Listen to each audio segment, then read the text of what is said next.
Assalamualaikum warahmatullahi wabarakatuh. Innal hamdalillah nahmaduhu wa nasta'inuhu wa nastaghfiruh wa na'udzu billahi min shururi anfusina wa min sayyiati a'malina. May yahdihillahu fala mudilla lahu wa may yudlilhu falan tajida lahu waliyyan mursyida. Hadirin hadirat jemaah salat zuhur Masjid Agung An-Nur yang berbahagia, bersyukur kita kepada Allah Subhanahu wa taala siang ini kita dapat bersama-sama salat di masjid yang kita cintai ini. Semoga Allah Subhanahu wa taala menerima amal ibadah kita. Amin ya rabbal alamin. Salawat dan salam kepada Nabi besar kita Muhammad sallallahu alaihi wasallam. Allahumma salli wa sallim wa barik ala sayyidina Muhammad wa ala alihi wa sahbihi ajma'in. Hadirin hadirat jemaah salat zuhur Masjid Agung An-Nur yang berbahagia, pada siang ini saya diminta untuk membawakan, ini bukan lagu, tentunya materi tentang nisfu Sya'ban, karena kebetulan hari ini adalah tanggal 14 Sya'ban. Kalau Sya'ban itu ada 30 hari, berarti sudah setengah. Nisfu itu artinya setengah. Jadi kalau pembahasannya tentang nisfu Sya'ban, itu setengah bulan Sya'ban artinya. Mengapa kita bincang tentang nisfu Sya'ban ini? Bagi masyarakat kita yang ada di Pekanbaru ini, khususnya Indonesia secara umum dan juga di tempat-tempat lain, bulan Sya'ban ini mempunyai banyak keistimewaan. Oleh karena itu umat Islam yang ada di berbagai belahan dunia tidak mau melepaskan keistimewaan-keistimewaan yang ada di dalam bulan Sya'ban ini. Maka oleh karena itu siang ini insyaallah sedikit kita akan berbicara tentang bulan Sya'ban itu. Hadirin yang berbahagia, Rasul sallallahu alaihi wasallam menyebut bahwa bulan Sya'ban itu adalah bulan beliau, bulan Allah, bulan Muharram. Sementara bulan umatnya adalah bulan Ramadan. Karena bulan Sya'ban ini adalah bulan beliau, beliau katakan begitu, maka beliau mengamalkan, paling banyak beliau lakukan pada bulan ini adalah berpuasa. Sehingga Aisyah menceritakan tidak ada puasa yang lebih sempurna, tidak pula ada puasa yang lebih banyak dilakukan oleh Nabi daripada bulan Sya'ban ini. Artinya puasa sunat yang dilakukan pada bulan-bulan yang lain dibandingkan dengan bulan Sya'ban jauh lebih banyak Nabi berpuasa pada bulan Sya'ban ini. Dalam riwayat ada yang mengatakan bahwa Nabi itu berpuasa seluruhnya di bulan Sya'ban ini. Juga Aisyah mengatakan annahu lam yakun yasumu minas sana syahran tamman. Nabi tidak pernah berpuasa satu bulan penuh selain bulan Ramadan kecuali pada bulan Sya'ban. Maka di bulan Sya'ban ini beliau kadang-kadang puasa saja penuh satu bulan, dan kadang-kadang beliau berpuasa sebahagian besar. Kadang-kadang beliau berpuasa separuh. Tapi bila dibandingkan dengan puasa di bulan yang lain, puasa di bulan Sya'ban beliau lakukan adalah yang terbanyak. Alhamdulillah kita sekarang berada di bulan di mana Nabi paling banyak berpuasa. Saya yakin kita yang ada di bawah dan juga yang berbicara ini sedang berpuasa. Amin ya rabbal alamin. Kalau tidak benar, salahlah itu. Ulama kita sebagaimana ditulis oleh Imam Ibnu Hafiz Ibnu Hajar dalam kitab Fathul Bari, beliau memaparkan di situ satu andaian yang banyak mengapa Nabi banyak berpuasa pada bulan Sya'ban ini. Setidaknya kata beliau ada beberapa pandangan yang menganalisa banyaknya berpuasa Nabi pada bulan ini. Di antaranya karena beliau mengqadha puasa 3 hari setiap bulan pada bulan ini. Di bulan yang lain itu kan sibuk itu. karena sibuknya baik dalam bentuk di Madinah atau ketika beliau bermusafir, sehingga beliau tidak sempat berpuasa 3 hari setiap bulan. Maka beliau himpunkan puasa 3 hari yang tinggal itu di dalam bulan Sya'ban ini. Jadi kalau 6 bulan tidak beliau puasakan di awalnya 3 hari, di sini diqadha semuanya. 6 kali 3 berarti sudah ada 18 hari. Nah, tinggal sedikit lagi itu akan penuh bulan Sya'ban. Jadi artinya beliau memang melakukan qadha di situ. Itu pendapat ulama kita. Ada juga yang mengatakan beliau banyak berpuasa pada bulan Sya'ban itu karena kebetulan istri beliau mengqadha puasanya ramai di bulan Sya'ban ini. Nabi kan ada 9 istri. Setiap istri itu pasti ada uzurnya. Orang yang beruzur di bulan Ramadan, dia boleh mengqadha di bulan yang lain sebanyak puasa yang ditinggalkan. Kalau setiap istri saja tinggal puasanya 5 kali dalam 1 tahun itu, lalu diqadha di dalam bulan Sya'ban semuanya, maka di awalnya Aisyah, 5 ke atas Sofia, 5 ke atas Zulaiha, misalkan begitu. Itu sudah habis 5 kali 9, sudah 45 dan lebih 1 bulan. Ini analisa ulama kita, karena kebetulan memang ada hadis Aisyah mengatakan bahwa beliau uzur ketika berpuasa, lalu beliau belum sempat mengqadhanya sehingga bulan Sya'ban. Lalu beliau qadha di dalam bulan Sya'ban itu. Yang namanya giliran ini kan selalu begitu, sampai di sini nanti pindah ke sana.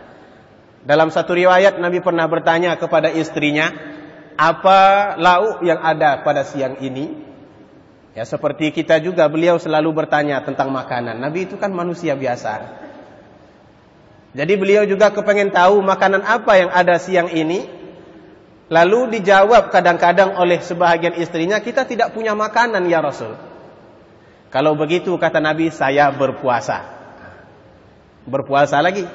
Jadi kalau 9 rumah pindah-pindah setiap hari, nggak ada makanan di 9 rumah itu, puasalah Nabi 9 hari berturut-turut. Itu yang kedua analisa ulama kita. Yang ketiga, mereka menyebutkan bahwa Nabi banyak puasa pada bulan Sya'ban ini karena beliau tidak bisa berpuasa sunat di bulan Ramadan. Menjadi kebiasaan Nabi berpuasa sunat sepanjang bulan itu. Setiap bulan ada 3 hari di awal. Ada lagi Senin dan Kamis. Ada lagi puasa putih namanya. Ini yang selalu diamalkan Nabi. Dalam bulan Ramadan tentu tidak bisa lagi karena ada puasa wajib. Karena tidak bisa beliau dahulukan puasa itu di dalam bulan Sya'ban. Makanya puasanya lebih banyak kata ulama kita. Tapi yang paling jelas, ada satu pertanyaan dari Usamah bin Zaid. Usamah ini sahabat Rasulullah sallallahu alaihi wasallam. Beliau bertanya kepada Nabi tentang mengapa beliau banyak berpuasa.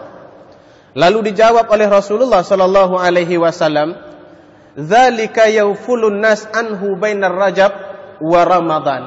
Karena bulan ini namanya bulan Sya'ban. Bulan ini banyak dilalaikan oleh manusia. Karena kebetulan Sya'ban itu terletak di antara Rajab dan Ramadan. Di bulan Rajab kita dianjurkan banyak amal. Di bulan puasa nanti kita juga diwajibkan beramal. Karena ada bulan besar di antara bulan Sya'ban ini, maka bulan Sya'ban ini dianggap biasa-biasa saja. Padahal kata Rasulullah sallallahu alaihi wasallam, wa huwa syahrun turfa'u fihi al-a'mal ila rabbil alamin.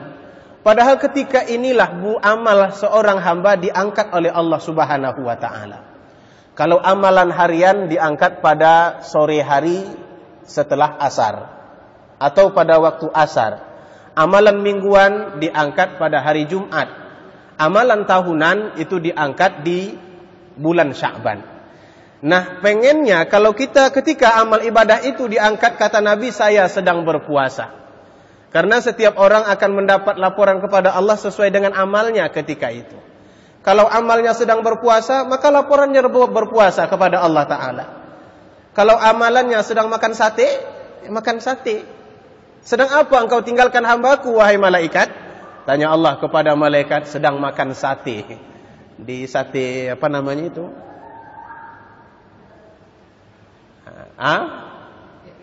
Sate 45 lah di belakang. Itu kata Rasulullah sallallahu alaihi wasallam. Dan ada juga Abu Abi Yu'la, beliau juga pernah meriwayatkan hadis dalam bentuk lain menjelaskan kenapa Nabi banyak puasa pada bulan ini. Kata Rasulullah di dalam hadis ini diambil dari kitab Fathul Bari, "Innallaha yaktubu kulla nafsatin mayyitah." Allah menulis setiap orang yang akan mati pada tahun ini, pada bulan ini. Ini dalam satu riwayat, "Innallaha yaktubu kulla nafsatin mayyitah." Allah menulis siapa saja yang akan mati pada tahun ini. Ini tahun yang akan datang ini. Di bulan ini, mulai masuk bulan ini, keluarlah catatannya siapa yang akan mati. Nah, yang namanya siapa yang akan mati itu kan kita tidak tahu. Siapa tahu yang masuk dalam daftarnya adalah kita. Nabi juga ingat begitu. Siapa tahu yang masuk dalam daftar itu saya, kata Nabi. Maka saya fa'ahabbu ayyati ajali wa ana shaim. Saya mau ketika ajal saya datang, saya sedang berpuasa. Jadi kalau mati dalam berpuasa itu kan mati bagus itu. Tapi kalau mati kekenyangan, itu mungkin mati kurang cantik. Mati karena kekenyangan, dari bahasa bunyinya saja sudah sangat tidak enak kedengaran. Tergambar betapa kurangnya kemampuan kita mengendalikan diri untuk hal makanan ini. Hadirin yang berbahagia, seperti sebetulnya ini sudah dijelaskan pada hari Jumat, tapi karena jemaah kita nggak sama, penonton malam dengan penonton siangnya berbeda, jadi nggak apa, kita bagi saja. Karena kebetulan diminta tadi, saya bimbang juga. Ini sudah dibahas pada hari Jumat lalu, bagaimana ya? Ya nggak apalah, bagi-bagi kue lah istilahnya. Imam Ghazali mengatakan di dalam kitab Ihya Ulumuddin, intinya besarnya bulan Sya'ban ini terletak di tengahnya. Kalau sekarang ini berada pada hari ke-14, disinilah letaknya inti dari bulan Sya'ban itu, kata beliau.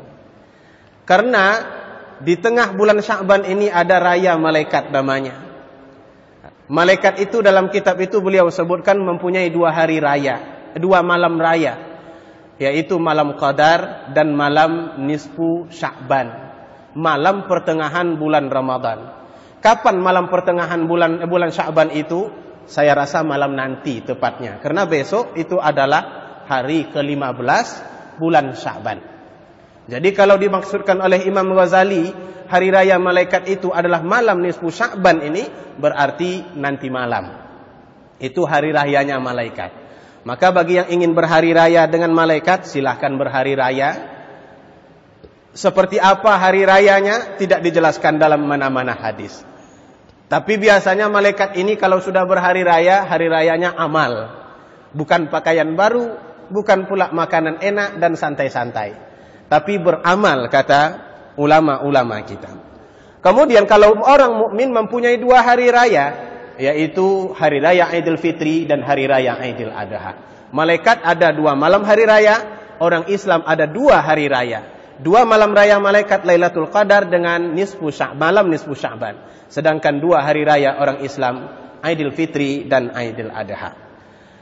Juga di dalam banyak riwayat dikatakan oleh Imam Ghazali kembali, mengapa nisfu Sya'ban itu sangat besar sehingga dikatakan sebagai pembanding Lailatul Qadar.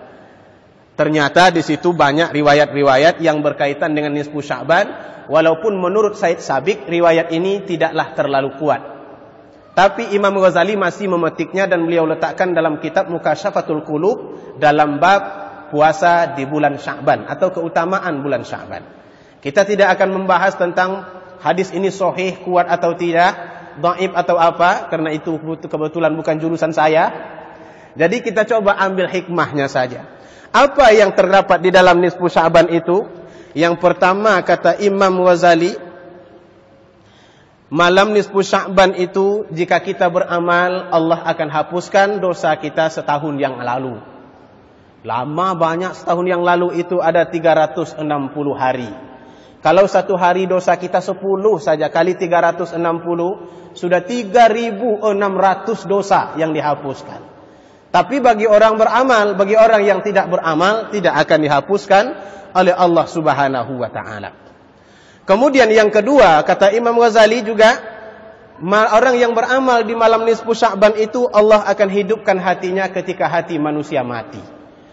Nanti di akhirat hati bisa menjadi mati manakala kita menyaksikan nasib kita yang akan kita hadapi di masa yang akan datang. Sebab setiap orang akan mendapatkan kembali catatan amalnya. Ada yang sebelah kanan, ada pula dari kiri. Maka ketika itu orang bisa mati hati, udah nggak ada rasa sama sekali. Tapi orang yang beramal di bulan Sya'ban, hatinya akan senantiasa hidup ketika itu, sehingga ia bisa membuat mereka menjadi orang yang bahagia. Hadirin yang berbahagia. Yang ketiga, menurut Imam Ghazali, dalam hadis yang diriwayatkan oleh Ahmad bin Hanbal, dalam sebuah hadis diriwayatkan bahwa Nabi SAW kebetulan pada hari ke-13 berdoa kepada Allah untuk umatnya. Hari ke-13 semalamlah hari Selasa. Hari ini ke-14, besok 15. Dalam riwayat hari ke-13 Nabi pernah berdoa untuk umatnya. Apa doa beliau? Agar umatnya diampuni oleh Allah Ta'ala. Karena Nabi ini kekasih Allah, jadi doanya selalu makbul. Ketika beliau minta doa untuk umatnya diampunkan, Allah ampunkan. Tapi sayang tidak seluruhnya. Cuman sepertiga yang diampunkan. Kalau sepertiga sekarang ada 1,6 miliar. Sepertiga baru 600 juta. Yang 1 miliar lagi belum. Nabi tidak mau ada yang ditinggalkan. Maka hari ke-14, menurut riwayat ini, itu hari seperti ini, beliau berdoa kembali kepada Allah agar lebih banyak diampunkan oleh Allah Ta'ala. Maka Allah mengampunkan, juga mengabulkan doa Nabi dengan mengampunkan 2/3 dari umatnya. Tinggal berarti sepertiga lagi. Ya, sepertiga kalau dari 10 sedikit, 3 orang. Tapi kalau sepertiga dari 1,6 miliar, kan banyak itu. Tergantung kepada jumlahnya. Maka orang kalau dapat harta warisan cuma dapat sepertiga. Jangan kecilkan dulu, berapa dulu harta warisannya. Kalau harta warisannya 6 miliar, sepertiga dari 6, sudah kaya raya sudah. Nah, pada hari ke-15 Nabi juga berdoa sekali lagi kepada Allah Ta'ala supaya keampunan diberikan kepada seluruh umatnya. Maka ketika itu Allah ampunkan seluruh umatnya yang beribadah pada malam itu. Kecuali 2 golongan. Yang pertama orang yang syirik, dan yang kedua orang yang masih senang berbuat maksiat. Orang yang senang berbuat maksiat tidak diampunkan oleh Allah Subhanahu wa Ta'ala. Hadirin yang dirahmati Allah Subhanahu wa Ta'ala. Apa amal yang perlu kita buat malam nanti? Secara khusus tidak dijelaskan oleh Nabi. Nabi cuma menyebutkan, beramallah kamu sesuai dengan kemampuan kamu. Kalau sudah sesuai dengan kemampuan, buat amal apa saja yang bisa kita lakukan. Adakah yang disebut dengan istilahnya sholat nisfu Sya'ban? Tidak ada. Adakah zikir nisfu Sya'ban? Juga tidak ada. Adakah sedekah nisfu Sya'ban? Tidak ada. Tidak ada di dalam riwayat yang menjelaskan bahwa sholat ini yang harus dibuat, zikir ini yang harus dilakukan, sedekah seperti ini yang harus dibuat. Tidak ada riwayat yang menyatakan itu. Maka oleh karena itu, kalau sudah dibebaskan begitu, kita boleh memilih. Mau berceramah malam nanti boleh. Ya, carilah orang yang akan mendengarkannya ceramah kita. Mau bersedekah nasi boleh. Mau bawa anak yatim ke rumah boleh. Mau mengaji boleh. Sholat tahajud boleh. Sholat apa saja pun boleh. Tapi yang namanya sholat nisfu Sya'ban tidak ada riwayatnya. Jadi jangan buat, jangan dikaitkan amal-amal ini spesial untuk nisfu Sya'ban. Ada orang yang membaca Yasin 6 kali, 10 kali berturut-turut. Boleh tidak? Kalau itu dijadikan sebagai kekhususan malam nisfu Sya'ban, tidak boleh. Tapi kalau kita baca Yasin, silakan baca. Baca surah Al-Kahfi, boleh, nggak ada masalah. Karena Nabi menyuruh kita kalau boleh Al-Quran itu sepanjang hari kita baca tanpa ada keterangan waktunya. Pagi boleh, siang boleh, sore, malam, mau tidur pun silahkan dibaca, tidak ada masalah. Cuman kalau menghususkan jumlah, maka eloklah kita tidak jadikan itu sebagai satu amalan yang disunahkan. Hadirin yang berbahagia. Satu kali seorang sahabat Anas bin Malik disuruh oleh Rasulullah pergi ke rumahnya untuk mengambil satu keperluan. Ketika itu Anas meninggalkan Nabi sedang menjelaskan tentang nisfu Sya'ban ini. Jadi beliau berceramah, orang-orang sedang mendengar. Anas ikut mendengar, tapi karena Anas ini pembantu Nabi, pembantu di sini maksudnya bukan pembantu rumah, tapi pembantu perkhidmatan saja. Disuruh oleh Nabi Anas pulang dulu Anas, jemput sesuatu di rumah saya. Anas cepat-cepat datang ke rumah Nabi, ketok pintu. Sampai di situ ternyata Aisyah yang buka pintu. Setelah maksudnya dijelaskan, Anas kemudian menyuruh Aisyah cepatlah Aisyah, cepatlah sikit. Kata Aisyah, kenapa? Saya tadi meninggalkan Nabi sedang menjelaskan malam nisfu Sya'ban. Kalau saya tidak mendengar, saya tidak tahu nanti, saya akan rugi, kata Anas bin Malik. Lalu kata Aisyah, duduklah dulu. Orang mau cepat-cepat disuruh duduk. Beliau pun bingung lah bagaimana ini. Duduk dulu Anas, duduk dulu. Lalu dihibur oleh Aisyah, mau saya ceritakan kepada kamu tentang malam nisfu Sya'ban itu? Nah ternyata beliau sudah tahu. Itulah untungnya menjadi istri Rasul. Apapun yang dilakukan Nabi, dia dulu yang tahu. Orang belum lagi tahu, baru diceramahi oleh Nabi, Aisyah sudah ada konsepnya di dalam. Maka Anas bin Malik akhirnya nggak jadi kembali ke tempat Nabi, duduk di rumah Aisyah. Dijelaskan oleh Aisyah, kebetulan pada malam itu giliran saya. Karena istri Nabi itu 9, jadi gilirannya selalu berjalan. Muter, dalam bahasa kerennya rolling. Rolling. Nabi itu orangnya adil. Jadi beliau selalu rolling. Tidak ada beda antara istri tua dan istri muda. Istri muda dapat 1, istri tua juga dapat 1. Kebetulan pada malam itu giliran Aisyah. Kata Aisyah, malam larut, masuklah kami ke dalam kamar, kemudian tidur di atas ranjang yang sama dan dalam selimut yang sama. Itu untuk menggambarkan betapa beliau mengetahui benar Nabi berada di situ. Dalam selimut yang sama, bayangkanlah begitu.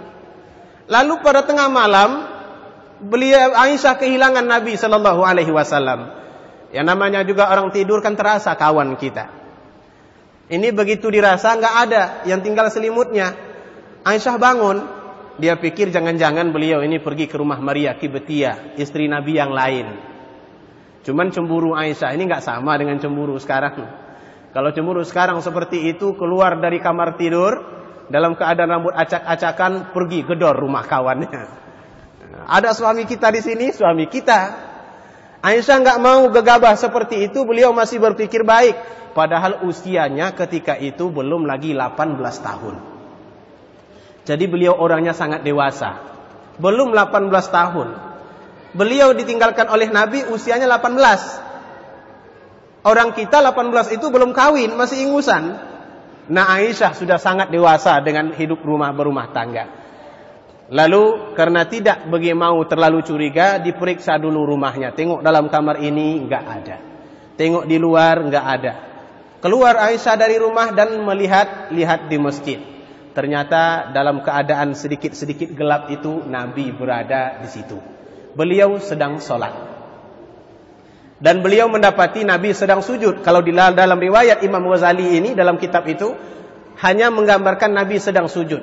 Ketika sujud itu beliau berdoa kepada Allah Ta'ala agar diampunkan dosanya, diluaskan rezekinya dan lain-lain sebagainya. Lalu beliau duduk antara dua sujud. Ketika itu beliau berdoa lagi dengan doa yang lain. Karena kita boleh menambah doa selain daripada Subhana Rabbiyal A'la ketika kita sedang sujud itu. Tambahlah dengan doa yang lain. Doa apa saja yang boleh kita baca, sebaiknya doa ma'thur, doa dari Nabi Sallallahu Alaihi Wasallam. Kalau kita ingin tahu, silahkan kembali kepada kitab fikih. InsyaAllah kita akan dapatkan doa-doa yang bisa dibaca ketika sedang sujud.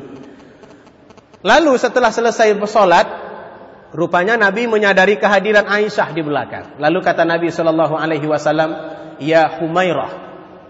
Beliau takut Aisyah tadi kehilangan. Lalu dipanggil oleh Nabi, orang yang sudah cemas ini supaya lebih tenang, panggil dia dengan nama yang baik. Ya Humairah, wahai si merah pipi. Dalam gelap gulita itu sempat juga beliau beromantisan. Ya, ini untuk menghibur istrinya, karena tadi sudah keduluan cemas. Mana ini kawan saya, kok jangan-jangan pergi ke rumah yang lain. kecemasan akhirnya hilang dengan panggilan Humairah itu. Jadi kalau orang rumah kita nanti cemas-cemas, panggillah dengan nama yang baik. Seperti yang dilakukan oleh Nabi. Wahai si merah pipi, kata Nabi kepada Aisyah, yang kebetulan pipinya merah jambu. Tidak pakai make up, tidak pakai Mirabella, dan lain sebagainya, tapi original. Lalu dipanggil dengan nama itu. Tahukah kamu bahwa malam ini adalah malam nisfu Sya'ban, kata Rasul sallallahu alaihi wasallam. Allah mengampunkan pada malam ini manusia sebanyak bulu kambing. Saya belum pernah hitung berapa banyak bulu kambing itu. Allah mengampunkan manusia sebanyak bulu kambing kecuali 6 golongan. 6 golongan ini walaupun Allah ampunkan ramai orang, 6 golongan ini tidak akan terampunkan. Siapa saja mereka? Yang pertama adalah orang yang suka minum khamar, orang yang suka mabuk-mabukan. Yang kedua, orang yang suka berzina. Yang ketiga, orang yang durhaka kepada orang tuanya. Orang tuanya sudah tua, sering sekali disakiti. Kalau meminta nanti dikabulkan. Tapi kalau sudah bahagian meminta kepada orang tua, paling cepat. Kalau menolong lambat. Urusan warisan dia nomor 1. Urusan kewajiban paling lambat. Menyakiti hati orang tua tidak akan diampunkan pada malam itu. Yang keempat, orang yang apalagi ya? Suka memfitnah. Yang kelima, tukang pukul. Yang keenam, saya lupa. Nggak ingat lagi saya karena saya nggak tulis kebetulan. Jadi itulah 6 golongan yang tidak terampunkan. Kita tidak perlu berbincang tentang orang yang tidak terampunkan. Kita hanya mau kita diampunkan oleh Allah Subhanahu wa Ta'ala. Hadirin yang berbahagia. Itulah yang dilakukan oleh Nabi di malam nisfu Sya'ban itu. Artinya tidak ada amalan yang benar-benar sah riwayatnya dari Nabi mengenai amal-amal khusus di dalam malam nisfu Sya'ban. Jadi malam nanti silahkan gunakan sesuai dengan apa yang kita senangi dan apa yang kita mampu lakukan. Kalau kita mampu membaca Al-Quran banyak, baca Al-Quran itu. Kalau kita mampu i'tikaf, tidak ada masalah. Kalau kita mampu bersedekahlah. Undang jemaah Masjid An-Nur ini. Terutama saya tentunya. Ibu bapak yang berbahagia, sampai di situ dulu. InsyaAllah nanti kita lanjutkan kembali. Ini minggu depan, minggu 1 lagi, itu sudah tanggal 20. Kemungkinan besar Ramadan sudah masuk. Dibandingkan dengan ustadz lain, saya rasa saya lebih banyak menduduki mimbar ini. Karena siapapun yang tidak datang, saya akan naik. Siapapun yang tidak datang, saya akan naik. Jadi kalau ustadz lain hanya sekali seminggu naiknya, kalau sempat 3 orang tak datang dalam seminggu, 3 kali saya akan berceramah. Oleh karena itu yang namanya juga banyak ngomong, ini banyak salahnya. Kalau sudah lepas nggak bisa ditarik kembali.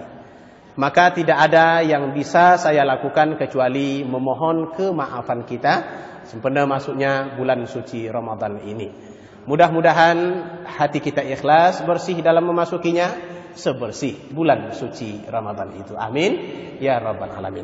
Demikian dulu, insyaallah nanti kita sambung kembali dalam materi yang lain. Lebih dan kurang saya mohon maaf. Wassalamualaikum warahmatullahi wabarakatuh.